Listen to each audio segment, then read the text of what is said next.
Everyone laughed at the poor girl. Until she became richer than them all, I stayed quiet, worked nights, saved every dollar, and built the company they mocked. 5 years later, my former boss was begging me for a job, and my family finally learned the price of looking down on me. Original post: my name is Nora. I was 28 when my family laughed at me in a dining room full of people. Not smiled, not teased, laughed. The kind of laugh that tells you exactly where people think you belong. I grew up in Nashville, in a small apartment over a laundromat where the dryers shook the floor every night. My mother raised me alone until I was 14. She cleaned offices during the day and cooked for church events on weekends. She could turn rice, onions, and one tired chicken into something that made grown people close their eyes after the first bite. She used to say, "Nora, food is the one language nobody has to learn." When she died, I went to live with my father and his new wife, Carla. Carla had 2 children, Brooke and Tyler, and from the first week I moved in, I understood the rules. Brooke got the bedroom with sunlight. I got the basement room near the water heater. Tyler got new sneakers. I got old coats. They got encouragement. I got reminders: be grateful, don't ask for too much. You're lucky we took you in. By 28, I was working 2 jobs. Weekdays, I was a prep cook at a catering company called Sterling Events. Nights, I cleaned office buildings downtown. My hands smelled like lemon disinfectant and garlic most days. My back hurt constantly. My checking account rarely had more than $300 in it, but I had one thing nobody saw: a notebook. My mother's old recipe notebook, plus my own pages tucked inside. Sauces, marinades, meal ideas, pricing notes, business names, sketches for a little storefront I wanted one day. Nora's table, simple, warm, mine. Thanksgiving that year was at Carla's house in Franklin. I almost didn't go, but my father called and said it would mean a lot if you came, so I went. Bad decision. Brooke had just gotten engaged to Carter, a real estate broker with shiny shoes and the personality of a locked car. Carla had invited half the neighborhood to celebrate. I arrived after working a morning shift, still tired, still wearing black pants because I had no time to change properly. Carla looked me up and down and said, "Oh honey, you look exhausted. Maybe help in the kitchen so you don't have to make small talk." There it was. The assignment. I carved turkey, refilled water glasses, washed pans while everyone else discussed wedding venues and honeymoon islands. During dessert, Carter asked what I did. Before I could answer, Brooke laughed and said, "Nora works in kitchens and cleans offices. She's basically allergic to chairs." People chuckled. I said, "I'm learning catering operations. I want to open my own food business." The room went quiet for half a second. Then Tyler snorted. Carla smiled like she felt sorry for me. "Sweetheart, owning a business takes money." Brooke added, "and confidence, and presentation." Carter lifted his wine glass and said, "Well, everyone needs a dream." That was when Brooke said the line I will never forget. "Some people are meant to serve tables, Nora, not own them." Everyone laughed. My father looked at his plate. That hurt the most. I stood there with pumpkin pie plates stacked in my hands and felt something inside me go very still. Not angry. Clear. I put the plates down and said, "Remember that when you need catering one day." Brooke laughed harder. "For what? Your imaginary restaurant?" I walked to the kitchen, picked up my coat, grabbed my mother's notebook from my bag and left without saying goodbye. I had $47 in my wallet, 2 jobs, 1 old car that needed brakes, and a family convinced I would never become anything. That night, I sat in the parking lot of a gas station and cried for exactly 9 minutes.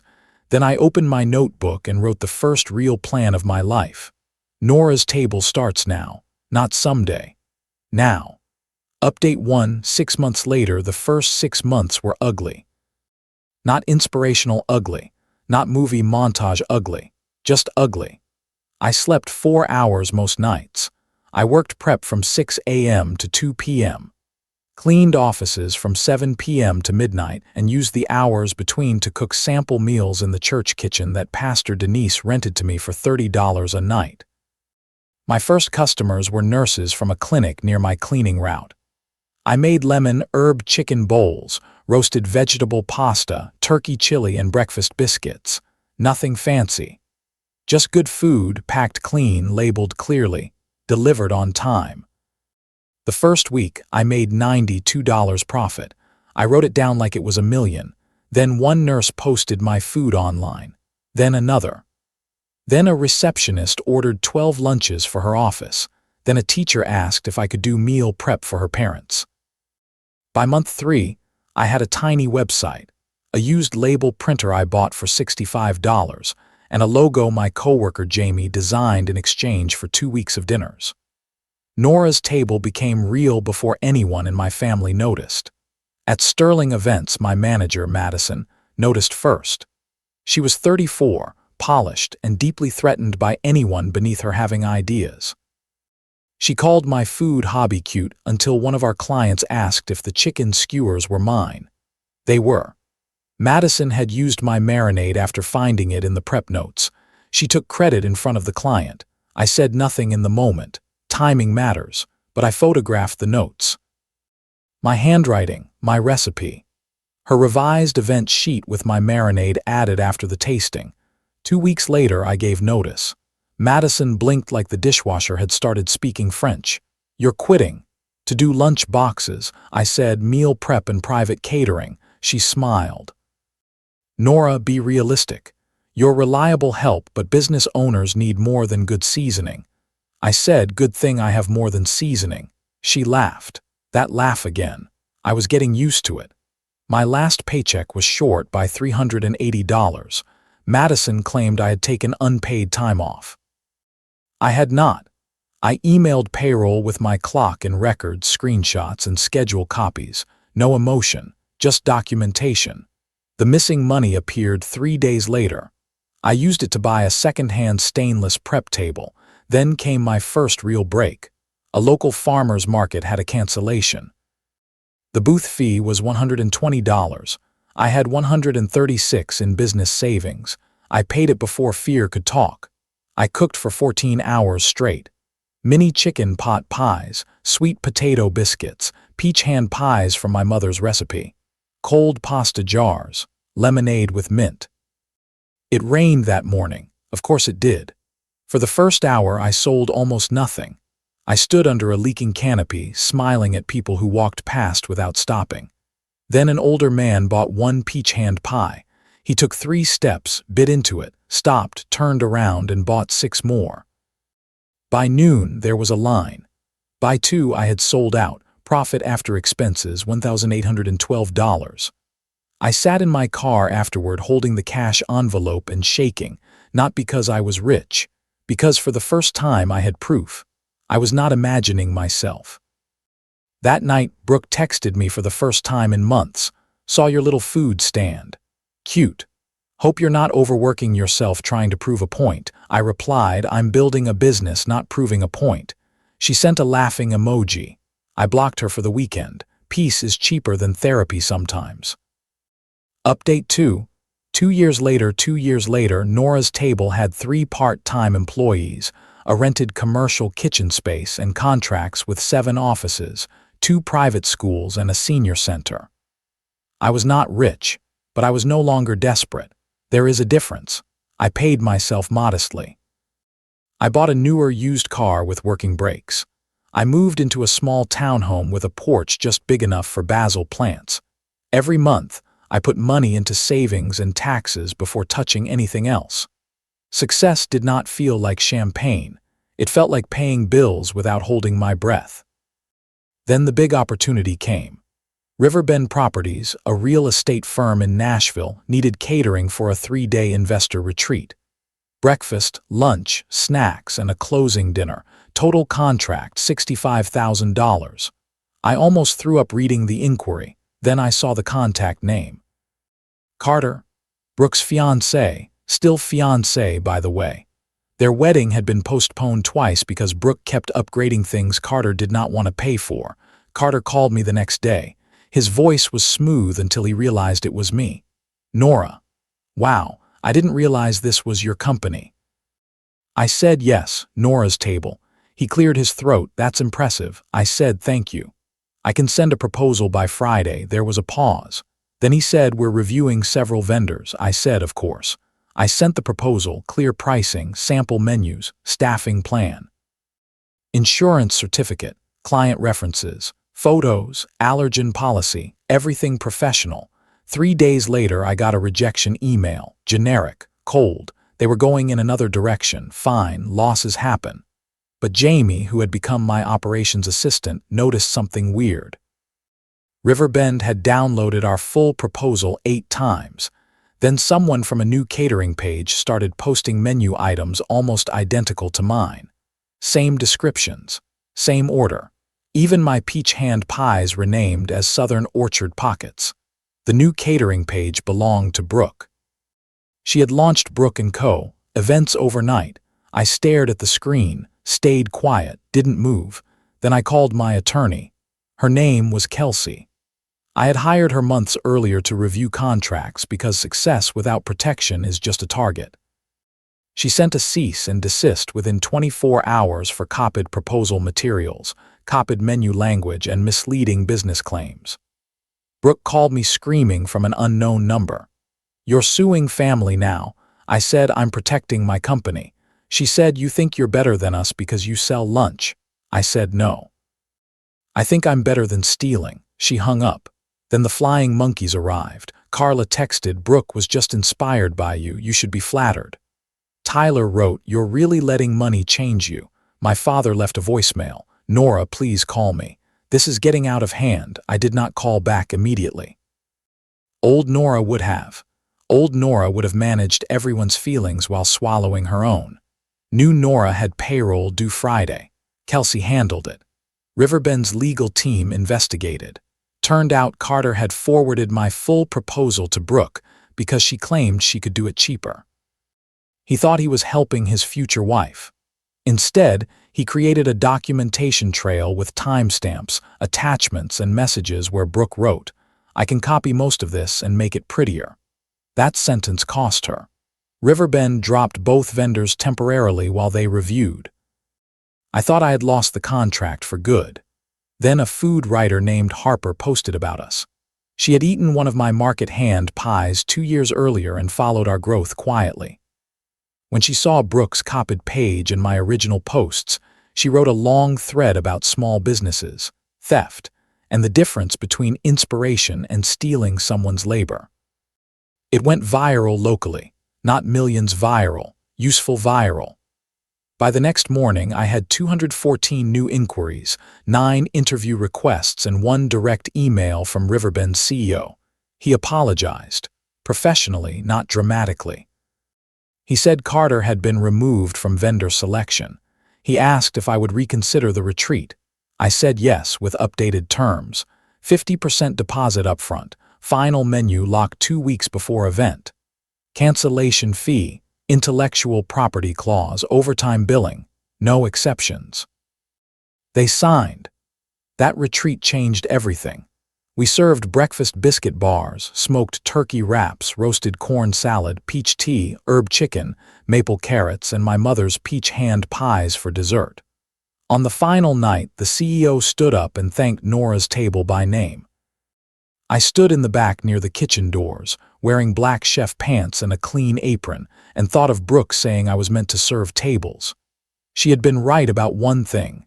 I served them. Then I invoiced them. Final update, 5 years after Thanksgiving, 5 years after that Thanksgiving, I opened my first storefront. Nora's Table Kitchen, not a restaurant exactly. A prepared meals shop, small event studio, and catering office in East Nashville. White brick walls, open shelves, warm lights, a long wooden community table in the center. My mother's framed recipe card near the register.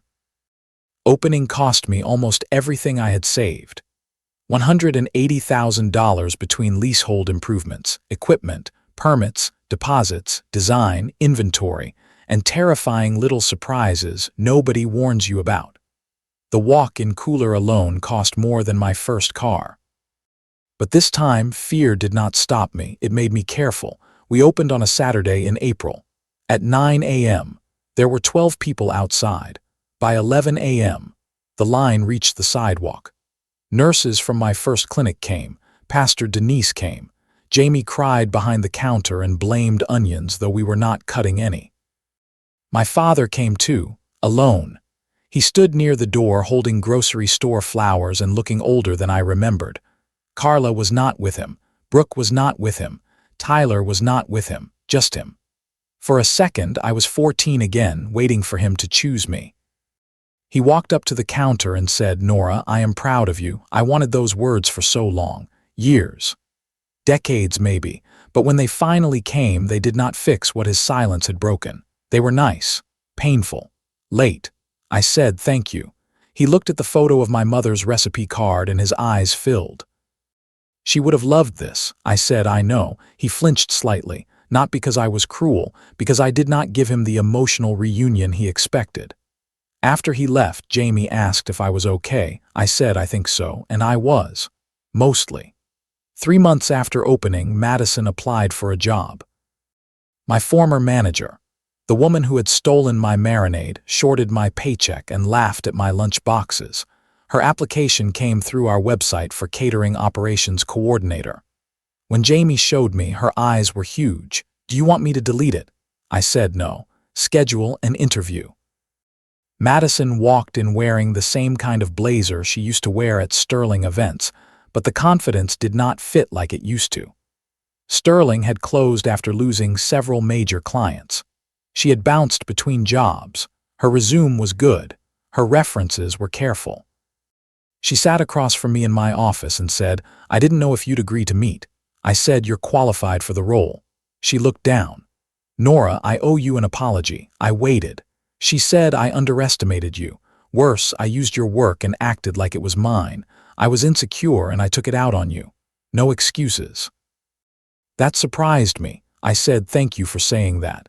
She said, does that mean I have a chance? I leaned back. Old Nora might have hired her just to prove I was kind. New Nora understood that forgiveness and access are different things. I said, not here, not now. Her face fell, but she nodded. I said, I truly hope you find the right place. But I built this company as a safe place for people whose work gets overlooked. I can't put someone in leadership here who once made me feel invisible. She cried a little, quietly. Then she said, that's fair. That was the last time I saw her. The family situation ended exactly the way these things usually do, with a request. Brooke and Carter finally set a wedding date after years of delays and chaos. Carla emailed me, not texted, very formal, very sweet. She asked if Nora's table could cater the wedding. Family discount, of course. I sent our standard wedding package, full price, $38,000. Carla replied, that's ridiculous. We're family. I wrote back, family laughed for free. Catering costs money. Brooke called from a blocked number. You really think you're rich now? I said, rich enough to choose my clients. She said, you're still the same basement girl. I said, no, Brooke. I'm the woman who owns the building you can't afford to book. Silence. Then she said I was heartless. I said, no, I'm unavailable. I hung up and blocked the number. 2 days later, a fake 1-star review appeared online claiming we had caused food poisoning at an event we never catered. Kelsey sent another cease and desist. This time, Brooke deleted it within an hour. Some people only understand boundaries when they arrive on legal letterhead. By the end of year 5, Nora's table had 23 employees, 2 delivery vans, a storefront, a catering division, and annual revenue just under $1.2 million. That number still feels unreal, but the part that matters most is smaller. One afternoon, a 19-year-old dishwasher named Riley stayed after closing to show me her notebook. Recipes, pricing ideas, a sketch for a food truck. She looked embarrassed. I sat with her at the community table and read every page. Then I said, this is good. Let's make a plan. She stared at me like I had handed her oxygen. That was the moment I understood success. It was not proving Brooke wrong. It was not making more money than people who mocked me. It was not standing in a storefront with my name on the door, though I won't pretend that didn't feel amazing. Success was becoming the person I needed when I had $47 and nobody clapping. Here is what I learned. People who laugh at your dream are usually laughing at the version of you they feel safe underestimating. Let them. You do not need to argue with people who can only understand success after it becomes visible. Build quietly. Document everything. Protect your work. Pay your taxes. Learn the boring parts. Rest when you can. Cry in parking lots if you have to, then get up and keep going. One day, the people who said you were meant to serve tables may be standing in line at one you built, and when that day comes, you do not have to be cruel. You only have to remember the price. If this story touched your heart, comment below whether you have faced people who laughed at your dreams or what your opinion is. Please subscribe, like, and share this story with someone who needs a reminder that success can grow from the very place people once mocked.